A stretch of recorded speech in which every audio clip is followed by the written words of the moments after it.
Hey y'all, welcome back to another episode of Plan It Till You Make It.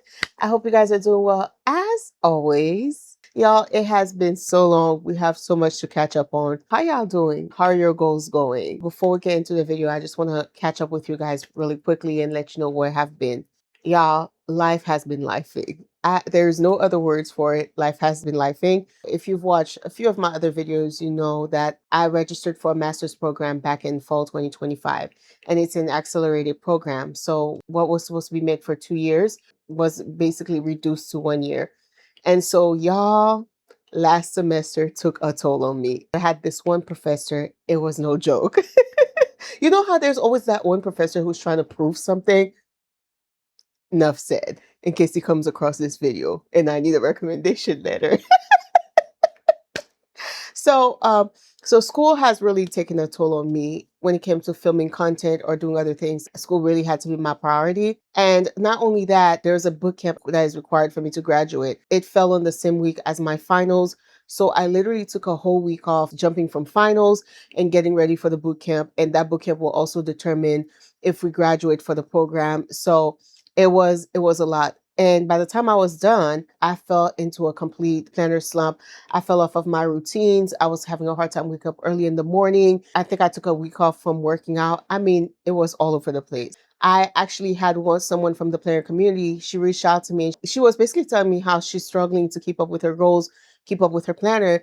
And she's like, you should have a video addressing what to do when you fall into a mid-year slump or fall into a planner slump. So this is what this video is about, letting you guys know my own struggles heading into the mid-year and how I plan to get back on track, or how I've been getting back on track, and how I'm making some changes to my goals to get to that point. So without further ado, let's get into the video.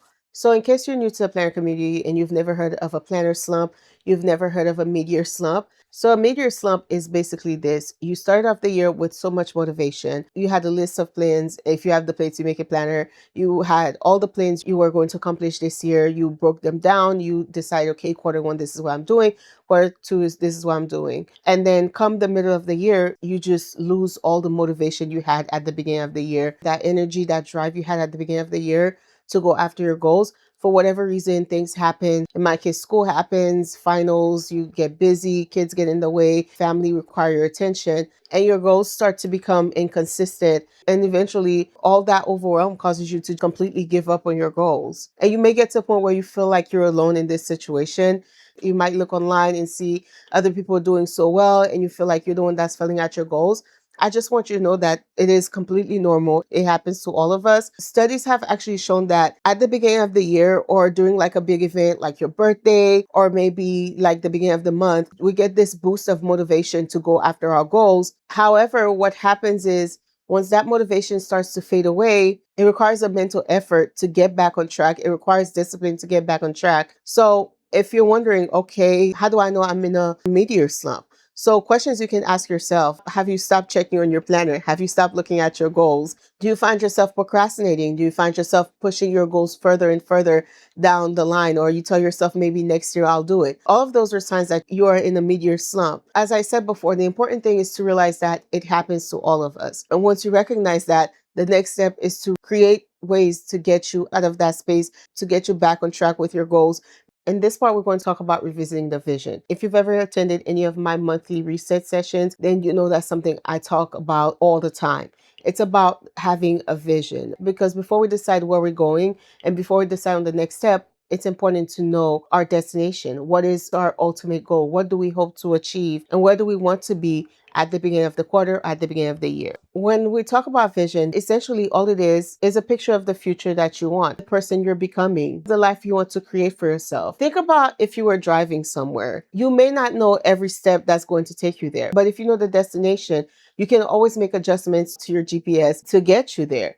And so vision kind of works the same way. Vision is a compass, basically. Sometimes things happen, life happens, and situation happens, but the destination remains the same. It is a reminder of that person that you were thinking about becoming when you set those goals at the beginning of the year. I always encourage to take that vision and put it on a piece of paper, maybe cut out some magazines. And that is why I also include a vision board section in the Plan to Make It planner, because I think it is important to have that picture in front of you to continue to have something to look at. Every time you feel discouraged or every time you start to fall off, you'll be able to have that in front of you to remind you why you set those goals to begin with. So if you have your vision board with you, I would encourage you to pull it out, take it out the back of the closet where you have it.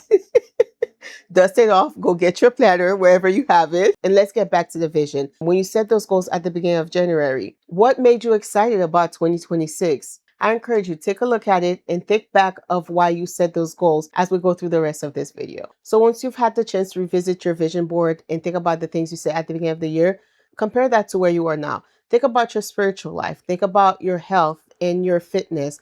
Think about your finances. Remember, again, this is not to judge. It's important to know these things so you can evaluate what caused you to fall off track, what caused you to neglect your prayer life, what caused you to neglect your fitness. Now that you've had a chance to reflect on that vision board, it's time to really think about what still matters. Sometimes the goals we set at the beginning of the year, maybe we had different circumstances, maybe we had all the time in the world, but now coming to the middle of the year, there's not as much time available as there was at the beginning of the year. Start to consider, what goals are you going to take with you going into the third quarter? Does it really matter to you right now? Maybe you had a goal to save $100,000. Maybe now that is not the time to focus on that goal. Maybe you don't have the means to do so. Maybe that's something you can put to the side. Consider the goals that still need your attention. If you are setting those goals today, think about what goals you would have kept. Maybe that's something that could be pushed to 2027 or 2-3 years down the line. The time is not the issue. What's the most important thing is, do you have the mental capacity or the resources available to you right now to accomplish that goal? And if that's not the case, think about moving it a few years down the line. Also, think about the goals that no longer matter. Maybe you had the goal to take a certain trip. Maybe you don't really care to do that anymore. Maybe you wanted to go to Paris. Maybe you don't care to go to Paris anymore and you care to go somewhere else. So think about that. Think about what made you choose those goals at the beginning of the year. And think about if those reasons still matter and if those goals still matter to you. Remember, this is not a sign of failure. This is you just saying, maybe this is not important to me now. Maybe in the future. And maybe some goals just need some adjustments. Maybe you had the goal to read, I don't know, 26 books for 2026. Maybe you don't have the time to read 26 books. Bring that down half. Maybe read 13 books. And if your goal was to read 26 physical books and you don't have the time to sit and read a physical book, maybe you can do audiobooks while you're working, while you're doing your 9 to 5, or while you're doing some chores around the house. So it's important to not be so strict about our goals. The most important thing is to be realistic. Again, you're not failing. You're just being real about where you are and what you can take at the moment. And when the time permits and when life permits, we can pick those goals back up again. And finally, think about the goals you want to let go of. Listen, as I said earlier, I am not here to judge. Maybe you came across a video of something someone had on their vision board and you thought, oh, I would like to do that. And maybe you don't care to do that anymore. Maybe it doesn't align with who you are as a person. So it's okay. Release that goal. There's no point in holding on to something that you have to look at every day and you have no plans on ever accomplishing that goal. Okay. I want to talk about simplifying your plans. I know when we go through a difficult season with our goals, we tend to do two extremes. Either we completely give up on our goals and we say we're not doing this anymore, or maybe we go to the other extreme where we try to do everything all at once. And neither one of them is healthy for us. The important thing is to find a happy medium. It's not trying to do everything all at once. The plan is to slowly but surely get ourselves back into our daily routines, the things that we're doing that were helping us accomplish those goals. We looked at our vision board and we looked at all the things that we are still going to accomplish. But right now, we are not going to try to do all of them at once. When we set the goals at the beginning of the year, we were in a different life season.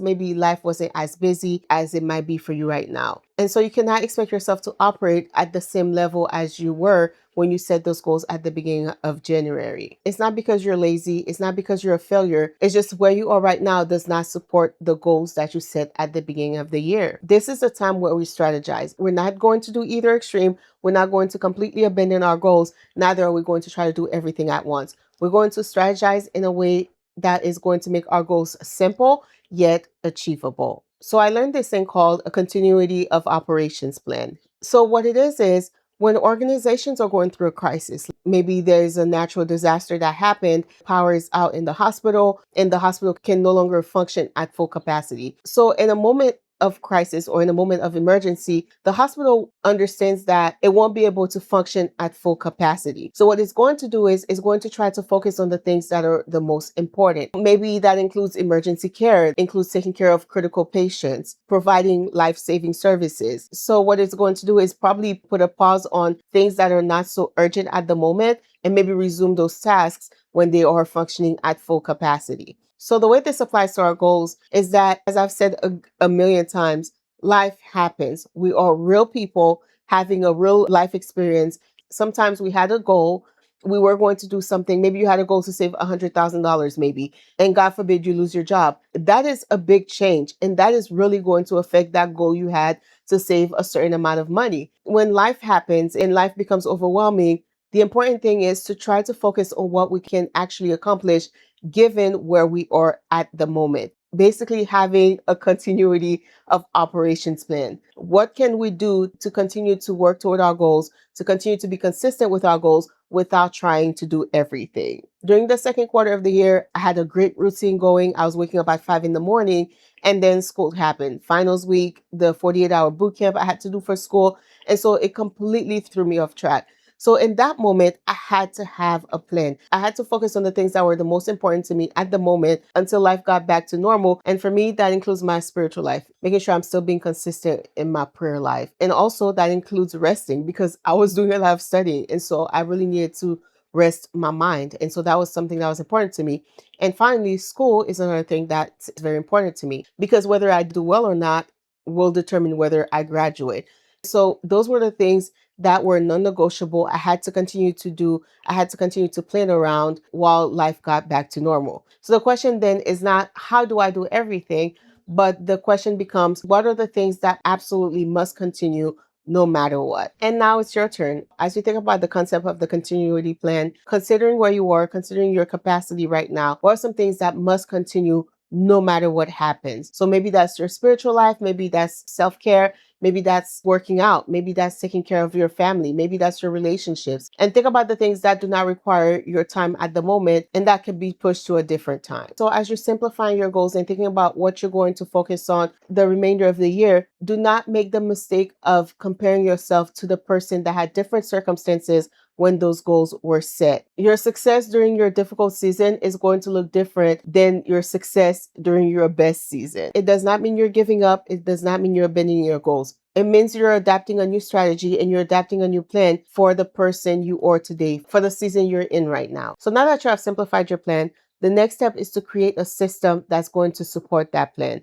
So next week, we're going to take that one goal that you must complete by the end of quarter 3, no matter what happens. And then we're going to break it down into things that you can actually do in the next 3 months that's actually going to help you accomplish that goal based on your priorities, based on what your life looks like right now. Not your ideal life, but your real life at the moment. Okay? So let me know in the comments that one goal that is non-negotiable that you're going to choose to focus on in the next 3 months to get you closer to the person you are becoming. As I always say, the year is not over yet. There's still time, but we have to be strategic with our plans to help us accomplish the goals we have for the year. Okay. So I'll see you guys in the next one. Bye.